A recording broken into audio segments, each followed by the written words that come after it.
The reason I'm not attracted is because she's not being loyal. So basically what he's saying is the reason he's not attracted to me is because I treat my sister wives terrible. If I have to meet all these criteria in order for him to be attracted to me, I just can't be myself. So he gets to have an intimate marriage with other wives, but not with me. It's too heartbreaking to be around him and watch him with Robyn and Janelle and kids. Christine was great at being willing to mother Janelle's kids, never willing Robyn's kids. Kody, in his infinite wisdom, decided to directly tell Christine that he wasn't attracted to her. But hey, this wasn't a one-time thing. Janelle casually mentioned in her talking head that Kody had been making it clear for years that he wasn't into Christine. And naturally, he told Christine the same thing, because why not be as blunt as possible? Now, here's the real kicker. Kody claims that he did fall in love with Christine, but his affection is apparently tied to whether or not he likes her behavior. When she was playing the role of the perfect mother to his kids with Janelle, he was all in. But as soon as she started feeling replaced as the last wife and got a little jealous of Robyn, Kody pulled the plug on both his love and his attraction. Honestly, I actually believe him. His love seems as conditional as a free trial subscription, valid only if you hit all the right marks, from the kids to the grandkids. It's almost like Kody thought he could control Christine with intimacy. He allegedly told her that they could be intimate again if she just started treating the sister wives better. So naturally, he decided to withhold sex as a form of punishment, hoping she'd change. But surprise, surprise, it didn't work.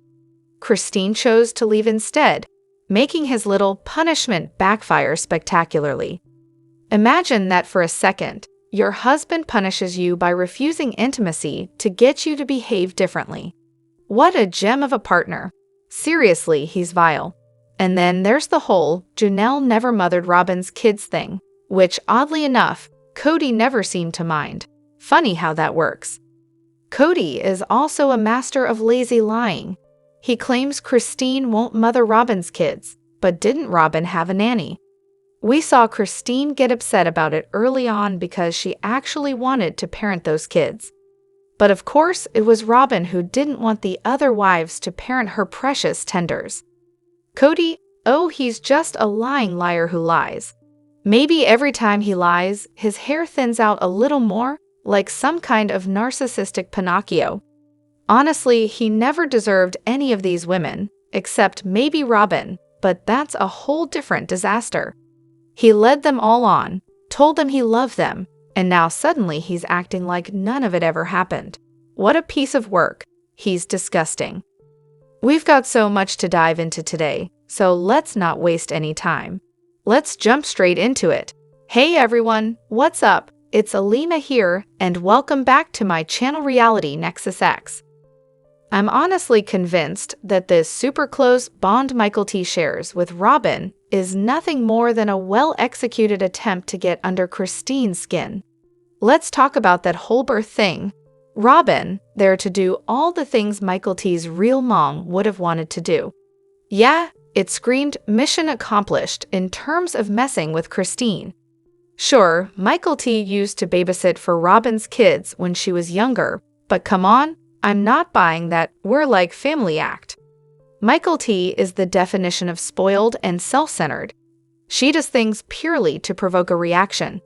It's honestly kind of impressive how transparent and juvenile she is.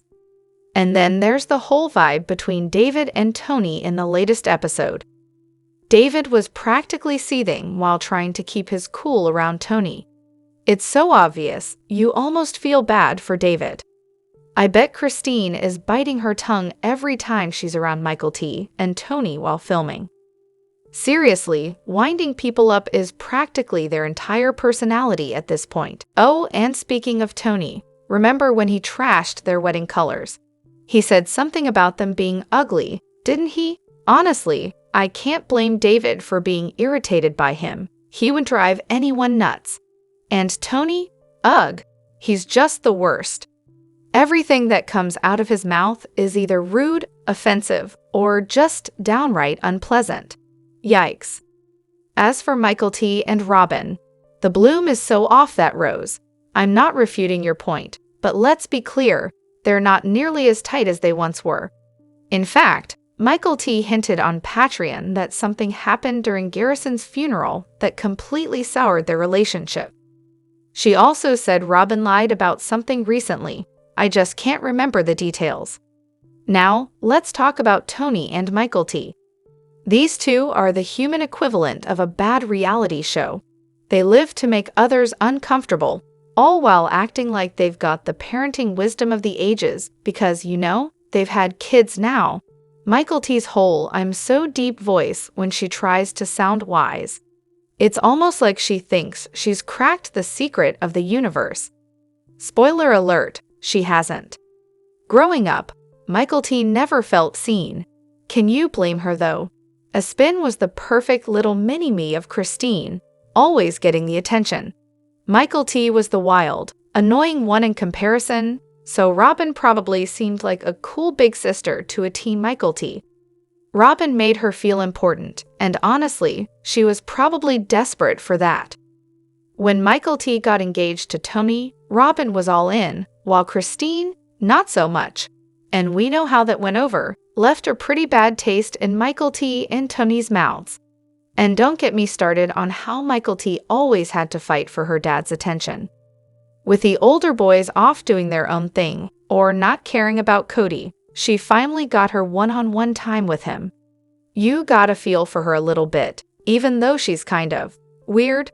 Oh, and Tony said David reminds him of Kody. Now that had to sting for David. Oh, the drama never ends, does it? So, Mykelti apparently decided that Mary shouldn't be invited to the second Christmas because, surprise, surprise, she doesn't like her and they don't get along. Shocking, right? But wait, it gets better. Mykelti just casually drops that little nugget of information, and everyone in the family's basically living as though they're on the front lines of an emotional war. It's honestly wild how they all seem to be fighting for a piece of love and attention, like it's some sort of competition. Everyone's starved for affection. Well, everyone except Kody, because clearly he's too busy stoking the flames. And then there's Robyn and Kody, playing the blame game, pointing fingers at Christine for destroying the family. Meanwhile, this kind of drama is going on every single day. How nice. Now, let's talk about Mykelti and Robyn's little discussion about who's invited and who isn't. So, Mykelti couldn't possibly advocate for Savannah to get an invite? Interesting. But hey, it's perfectly fine for Robyn to block Mary from hosting Christmas Eve at her house. Real classy, Robyn. The audacity is stunning. Also, whatever happened to MS Switzerland, the peacekeeper of the bunch? Wasn't that supposed to be Robyn's role? Part of me wonders if Mykelti's just stirring the pot to get some extra traffic and publicity. Seems like something that could easily be the case in this circus. I have a feeling that if this whole Mary situation were true, Robyn would have absolutely rubbed it in Mary's face. But hey, Mykelti seems just fine inviting Kody's best buddies to her mom's private birthday party, because nothing says peaceful family dynamics like that. Oh, and let's not forget the masterpiece that is the transitive property of polygamy. Mary didn't invite Janelle's family because Robyn felt unsafe, and Robyn didn't invite Mary because Mykelti felt unsafe. Who needs math class when you have polygamy to teach you how to make everything even more complicated? Yes, the new shy Robyn narrative. Because, of course, after 18 seasons of her unapologetically being manipulative, narcissistic, and playing the fake victim card, suddenly she's this quiet, bashful wallflower. Right? Nobody's falling for this BS. Robyn's been on a weird, subdued kick lately, and on Kody's latest cameo, she decided to put on this awkward, shy act. Then Kody hops on a podcast and describes her as shy. Oh sure, that's a hard sell. You can't just rewrite 18 seasons of a show like that. Never once did Robyn come across as shy.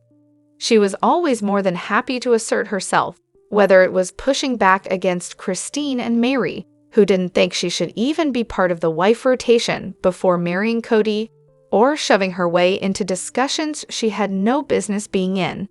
Remember that gem she pulled with Christine's aunt at the panel on polygamy? That was peak smart-ass Robyn. She made sure to present herself as the expert on plural marriage, despite the fact that the original wives had spent years with Kody before she even showed up. She wasn't exactly shy when it came to explaining Kody to them either. And let's not even get started on how she inserted herself into the teenage kids' lives, trying to play mother figure, or how she was all too eager to get involved in the gift exchange drama. Shy? Please, that's the last thing she is.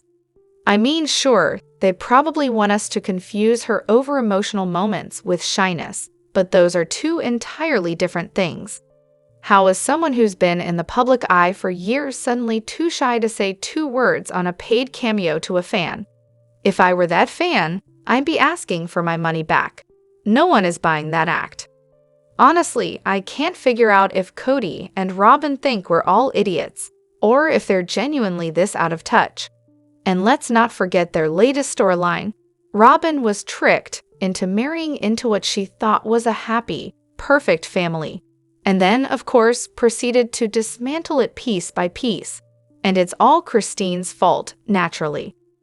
At this point, I think Robyn is just too incapable of being genuine. She's awkwardly apathetic, and the struggle to form a sentence when she doesn't care is pretty obvious. Shy. Nah, just someone who's really not interested. This whole rebranding thing is getting old. Robyn's been trying to play the victim and shift the narrative because she can't handle the criticism. She thought she'd be the darling of the show, thanks to being younger, prettier, and skinnier than the other wives. Too bad her personality is as grating as a chalkboard. Robyn's latest move with Aurora? Oh, it's definitely a bid to create a new family storyline. Because, of course, Robyn can't let a moment go by without trying to stretch her screen time and keep that TLC paycheck rolling in. Enter Aurora and her old-fashioned values, because what says relevant TV like a teenage girl talking to a boy, or, a young man? Let's not kid ourselves. Robyn's setting up the whole thing for Kody to play the overbearing, intimidating dad. It's like they're trying to milk the drama for all it's worth. It's all so gross, and honestly, no one wants to watch it. They're clearly using Aurora to stay on screen, but really, who wants to watch another young adult stuck in the same repetitive cycle? If we wanted that, we just tuned into Plathville. The scene with Aurora? A total Lydia Plath moment. Remember that season where Lydia got in trouble for texting a boy too much on her mom's cell? She went full drama queen, ran off, and cried in her prayer closet like she'd committed some major sin. Classic. I swear, it's like deja vu with Aurora's entire storyline. Honestly, we all saw this coming once Christine left and Robyn got stuck carrying the family narrative. Robyn wasn't interested in Christine's feelings when she announced she was leaving. No, what she really wanted was to keep Christine around for content. Now that Robyn can't rely on Christine for cover, she's turning to her kids to fill the gap. So now, we're subjected to Aurora getting her ears pierced and other random, pointless moments. Thrilling, right? But here's the real kicker. Nobody cares about the dating leaves of the next generation. Seriously. If they showed them growing into full-fledged adults, getting jobs, buying their first homes, building their lives, maybe even becoming involved in their communities, then, sure, dating could be a part of the story. But dating as a standalone plotline? Hard pop, where do I even begin with Kody? The man is just awful. Seriously, the things that come out of his mouth are beyond insulting. Calling his ex-wives and older kids jerks because they were upset about what Robyn did on text. That's next-level nasty. Robyn, of course, plays the victim, whining about being voted off the island when she's the one who told the kids to skip the gift exchange and sent Mykelti to break the news. Kody's way of talking about his own children is just disgusting. Every time I think Kody and Robyn can't get any worse, they somehow prove me wrong.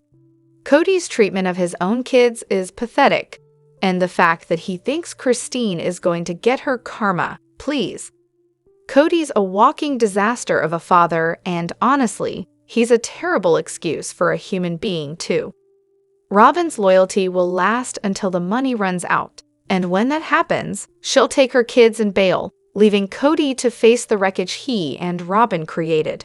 He'll have no one. I was absolutely floored when he said he didn't want to talk to his kids, calling them jerks, and then had the nerve to say, "Everything they feel and think about me is mutual," paraphrased. What an absolute joke of a father. And don't even get me started on Robyn. She's always calling the older kids jerks, especially when it comes to Kody wanting more kids. Honestly, they're just becoming more alike by the episode. The two of them are petty, pathetic, and completely tone-deaf. The OG 13 are incredible despite having him as a father. Robyn's not exactly the communication expert in the family.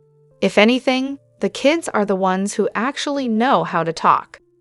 Kody should be proud of the smart, independent, and empathetic kids his wives raised, but instead, he just throws all of that away. And let's not forget Robyn's immaturity. Mykelti and Logan are the ones who actually step up and talk to the family, while Robyn's over there probably sticking her tongue out and crossing her arms like a petulant child, saying, "You tell them, I'm not going to." It's honestly heartbreaking. You just don't treat your kids like that. After watching that bizarre scene where Kody and Robyn talk about the magic of their first meeting and reflecting on Kody's behavior over the years, especially his antics through multiple divorces, I can't shake the feeling that Kody never really fell in love with any of his previous wives in the way most people understand it. Honestly, it seems like he's been playing some kind of long con for social status and power, collecting wives like trophies. It's seriously shady and downright gross. Then there's Robyn, claiming she just randomly ran into him and felt this instant connection. Sure, I wouldn't be surprised if that whole encounter was as calculated as everything else in this bizarre setup. It feels like she's acquiring him the same way he did with his previous wives, only now she's the one playing the game. Honestly, it all felt so staged. Kody doesn't know what real love is. His love for Robyn is a transaction. He's in love with her now because she's giving him exactly what he wants. It's a whole performance. Let me know what you think in the comments. Don't forget to hit that like button and subscribe to my channel. I'll see you in the next video. Take care and much love to you all.